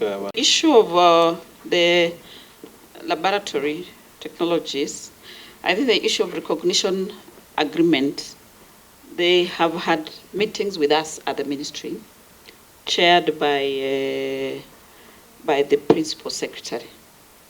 And the information that I have is that they were asked to meet the criteria for their recognition. And since there was a dispute, they were then asked to register that dispute with the Ministry of Labor, so that then ourselves as the ministry and themselves, we can go to Ministry of Labor and have the issue resolved. That is the position that we have, Chair. On the issue of clinical officers, true, we have also had several meetings at the ministry, chaired by the principal secretary.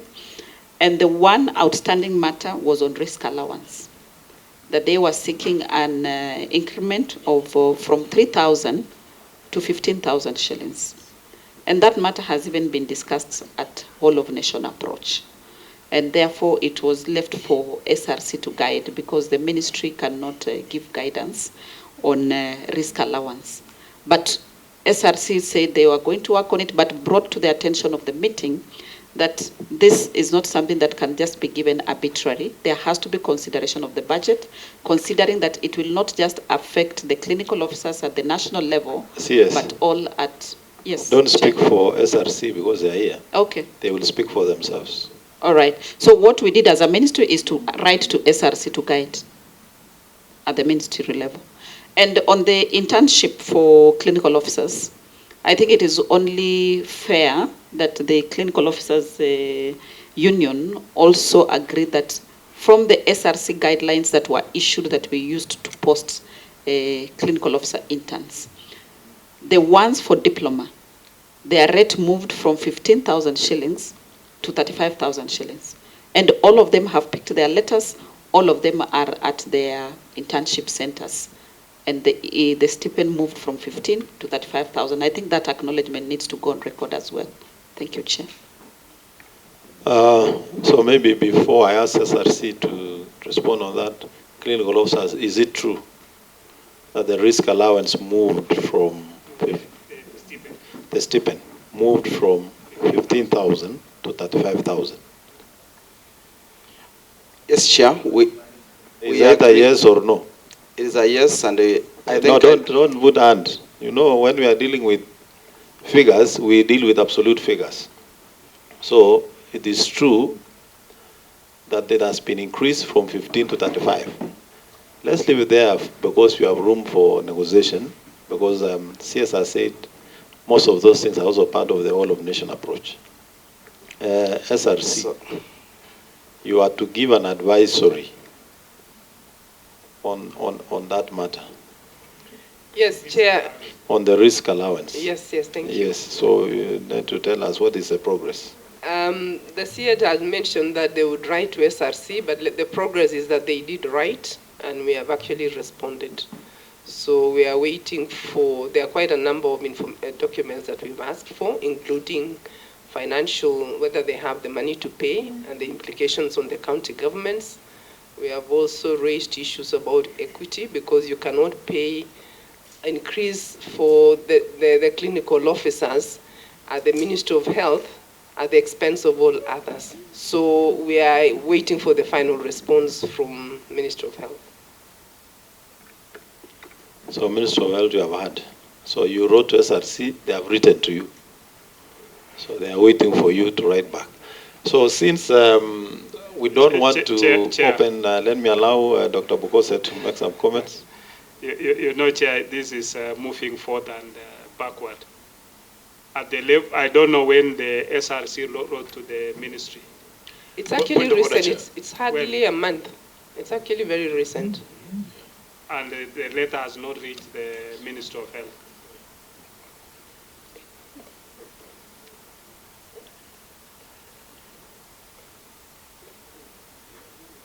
It was in early April. Early April? Yeah. Today is May. And up to now, the letter has not reached the Ministry of Health. Because the Ministry of Health is showing blankness. They have not received. Do we have a copy of that letter? But on phone. You can forward it to the committee? Yes, we can. We can have a copy to the committee, so that...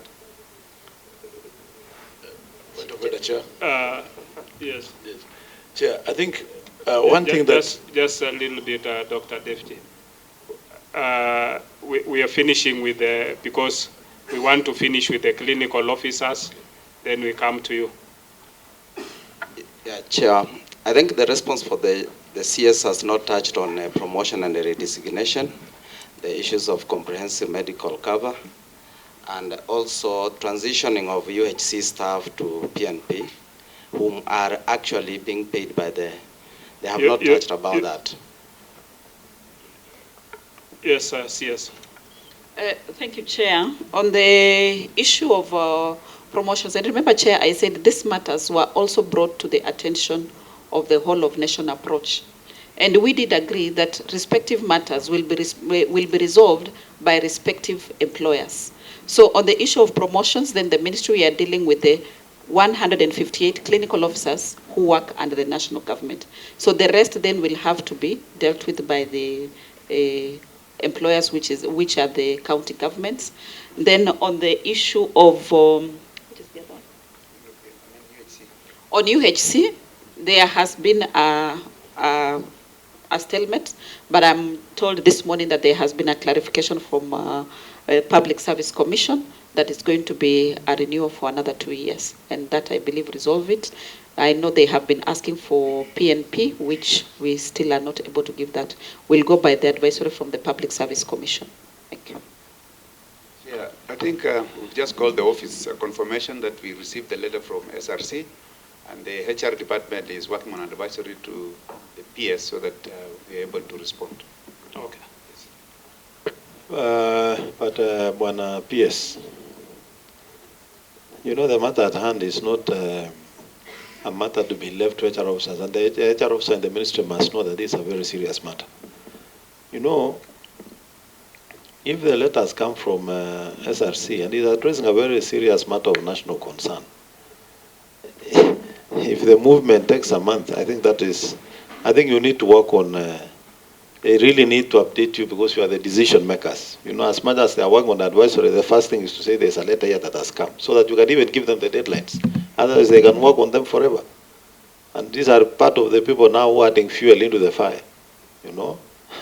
You might be working at the top trying to resolve, but some gentlemen down there are part of the people who are accelerating the process. So I think you can proceed.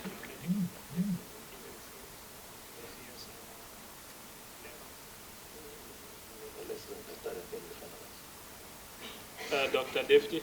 Yeah, thanks, Chair. I just wanted this house to note that some of the biggest problem we have as employees in this country is Salary and Remuneration Commission, who are a union probably by employers, by the Ministry of Health, and by governors. I'm saying this because even the strike now that is taking place in Moi Teaching and Referral Hospital, in Kenyatta National Hospital, if SRC was a responsive body, those strikes would have taken place.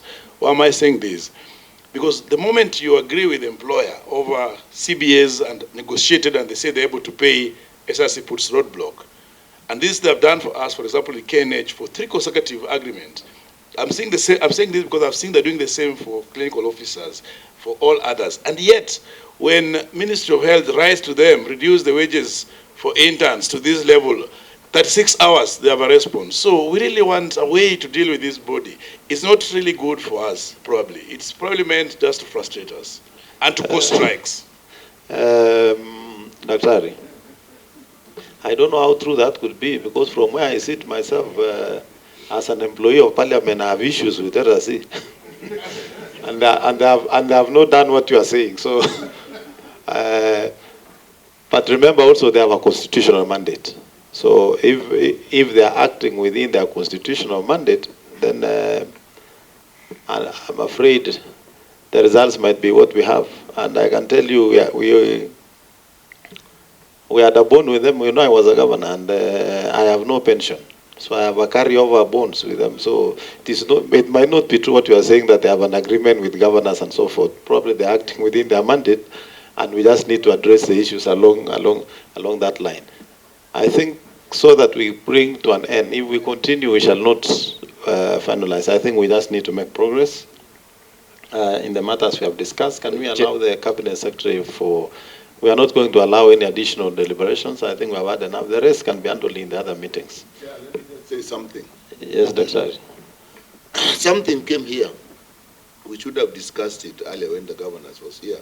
But now the CS and the principal secretary here and the CS labor is here. There seems to be a problem of communication at ministry's level between county and the national government. And that is why you find this county is doing that, this county is doing that. But the Constitution recognized that these people should work together. This Intergovernmental Relations Technical Committee, in the Ministry of Fora, where the technical people from that side meet and this. What is happening? Can it work? And I'm just bringing that because eventually when we come to it, that's where it lands. It really lands, because harmonization has to be an agreement between the ministry and the governors. And so there has to be a level where they sit. But I don't see that. And this thing, and remember, that is what is in the Constitution. This issue that people are wondering whether the Council of Governors is legal or not, What is not legal, and everybody knows, is the Secretariat of the Council of Governors. The Intergovernmental Relations Technical Committee, by law, is the Secretariat for the Council of Governors and the summit. So to me, if it was working, then your technical people meet. It then goes to the Council of Governors as its Secretariat, and then to the summit.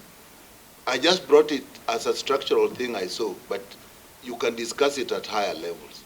Thank you, Chair. Good, thank you very much. So, Cabinet Secretary for Labour. Thank you, chairs and honorable members. We've been on this for the last 50 days. Now I wish we can get a solution to this problem. We go way forward. If we sit here, we will go round and round issues. But what I want to tell this committee, the bicameral committee, is that with the whole of nation approach committee, we zeroed down from 19 issues to 17. So we are only talking about 2 issues. The ones of interns and the one for the registrars. Those 2 issues can be determined by the court in Eldoret, the Employment and Relations Committee, court, or can be determined by the task force.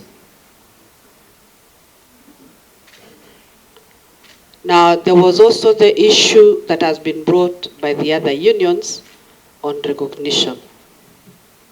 Before us in the Ministry of Labor, those unions have never reported any disputes. And we invite them to come to the ministry so that we can look at those disputes and advise them accordingly.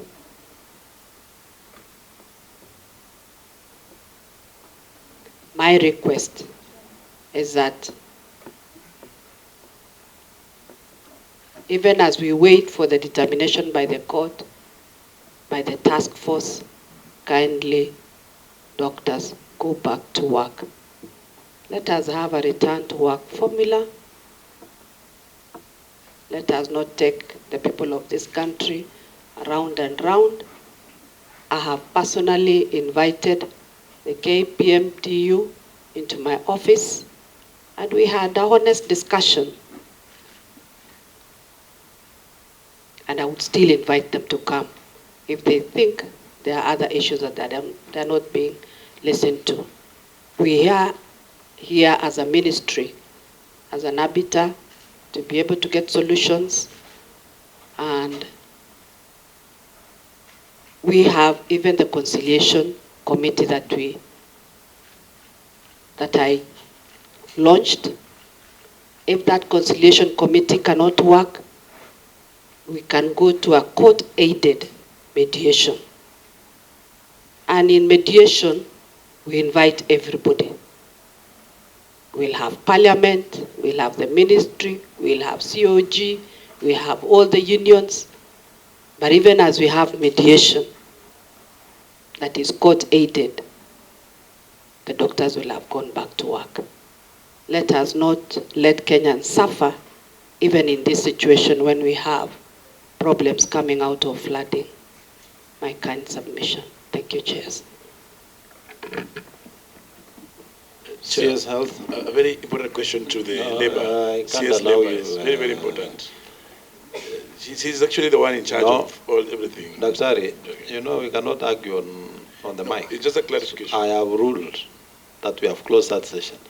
Don't worry, I'm sure the Cabinet Secretary is available. As you walk out, you can even walk to our office and continue. And she has already invited you for a discussion. CS Health.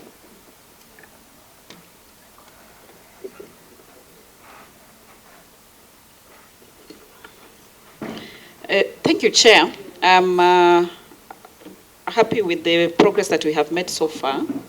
And I really want to associate myself with the comments that have been made by my colleague for CS for Labour. That there are two ways in which we would find a solution to the one outstanding matter from where I sit. Because the issue of registrars, we did discuss with the union and agreed on some formula. So on the issue of internship, we have the two options that have been provided by the CS Labor. That either we wait for the determination by court, and for me, I would think that that might not be the proper way to go.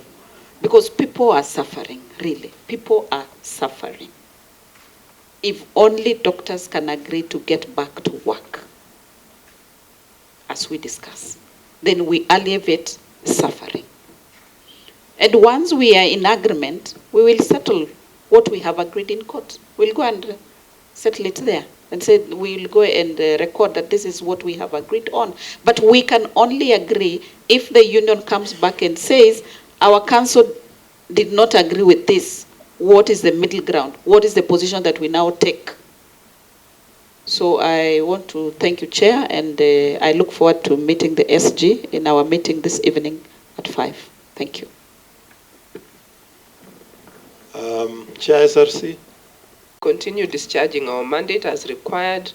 We are all aware that there are financial constraints in this country, and therefore it's important, even as we continue with the process, that we take cognizance of the real economic situation in this country. Thank you. Chair PSC. Thank you, Chair. I also wish to comment. We agreed, of course, we gave indication in the morning on where we are going to go with the UHC, and the CS Health here has confirmed that we are going to engage them for another 2 years. I also wish to point out that the issue of the career guidelines for clinic officers is under active engagement. And what the union here is not saying is that they were in Public Service Commission last week. They met with our technical officers, and they were given 3 areas which they should improve on. This is a continuous engagement because the Public Service Commission is supposed to set norms and standards for posterity and not just for 1 year or 2 years. So that issue is under active engagement, and the ball is in their court. Thank you, Chair. Good. Honorable members, ladies and gentlemen.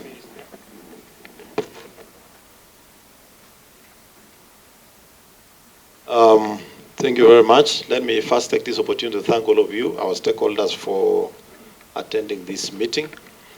And I want to say we've made tremendous progress in this discussion. And I think just to reiterate what we have all agreed here in our course of discussion, the Kenya National Union of Medical Laboratory Officers, we have agreed that you file your dispute with the Cabinet Secretary for Labor, who will then convene a conciliation so that if you meet the necessary threshold and agreed, the union will then be recognized. We have also agreed here that you also file the same on the matter of national government, Ministry of Health, so that whole matter can be considered and sorted. We have also agreed here that the Council of Governors holds a meeting with Kenya Union of Clinical Officers, that is on 7th of May in the morning at 10 a.m. to discuss their outstanding issues and finalize. We have agreed that they also have a meeting with KMPDU on the same 7th of May at 2 p.m. to discuss the issues of promotions and postgraduate training that the union feels are outstanding with counties. And also in regard to harmonization of salaries, we have said the Kenya Human Resource Advisory Council continue and convene the discussion on those harmonizations so that we're able to make progress. We have agreed that KMPDU and the team gets back to the Whole of Nation Approach Committee, the committee that discussed and agreed on some matters to discuss the remaining outstanding issues and the way forward. And we hope that can happen within next week so that we go towards ending the strike and making sure that we are able to finalize that. That will touch on matters of issues of the intern doctors and all the other outstanding matters.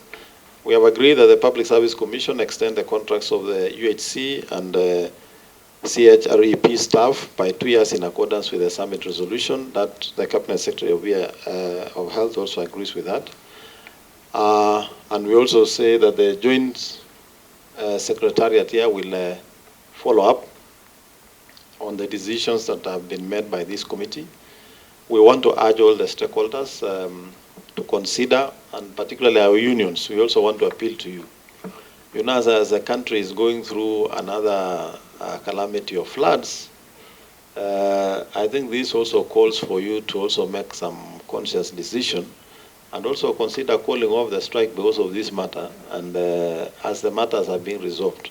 From where I sit myself, I see Council of Governors have had a very serious commitment and goodwill, and I think we have discussed a majority of the issues.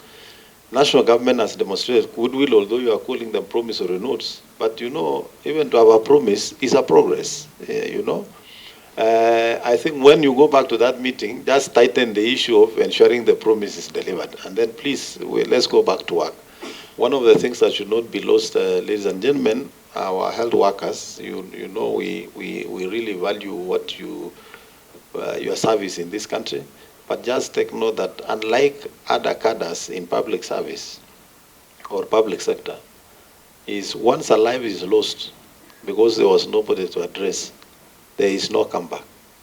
You know, I used to work for Teacher Service Commission, and sometimes we could deal with strikes. But when we agree, we also work on a timetable of teachers teaching over the weekends, teaching extra 2 hours in a day. But when it comes to human life, just know when somebody goes, there is no comeback. Maybe if you meet next will depend, of course, if you are a Christian, where you will be. If you will be on the other side of fire, there might be no chance to discuss how you suffered. If you will be on the other side, you must. So please, we are really appealing to you that if there is only 1 or 2 outstanding matters, these are matters you can cede some position for the sake of the country and be able to move forward. Ministry of Health and National Government, we are also asking you to finalize on the clear-cut matter of training, where when counties release doctors to go for training, it is the responsibility of national government. We would like you to address this matter beginning next financial year. We take cognizance of the issues of resources, and that's why we would not want to go sending disruptions in the middle of the year. But you must continue now considering that matter as we go into the new financial year. As to that, we'll also solve part of the problems of employment of doctors by releasing some space in counties. We also must be truthful, ladies and gentlemen, as we have been taught by the number 2 of this country, that things have improved. And the unions, you know, you must also acknowledge sometimes. You cannot be just criticizing and everything is negative. If the recruitment of doctors has moved from a paltry 800 to 5,000, close to 6,000 in 10 years, that is significant. If nurses have moved from 6,000 to 30,000, that is significant. However, we have not reached the threshold that is required. Definitely, there is need for additional resources, but as we look for those resources, I'm also of the view that we have to be realistic as a nation. We would have want to see the ministry and county governments employ, you know, to the threshold where we feel our facilities are well staffed. But let's do that, recognizing that how we are economically as a country. But that is not an excuse, of course, not to prioritize. We are also asking our county governments to prioritize the issue of health being one of the major devolved functions. We must continuously work towards doing that. Matters that don't require any financial, and I've heard the union saying there are matters that don't require any financial, that has no financial implication. We are asking the ministry to also address those matters with the urgency it deserves, so that it does not necessarily become part of the things that are dragging us behind. With that, ladies and gentlemen, this meeting stands adjourned, and we hope the discussion that are going to happen is going to solve the strike, and we continue to persuade everybody that we end the strike so that we are able to serve the nation. Thank you very much.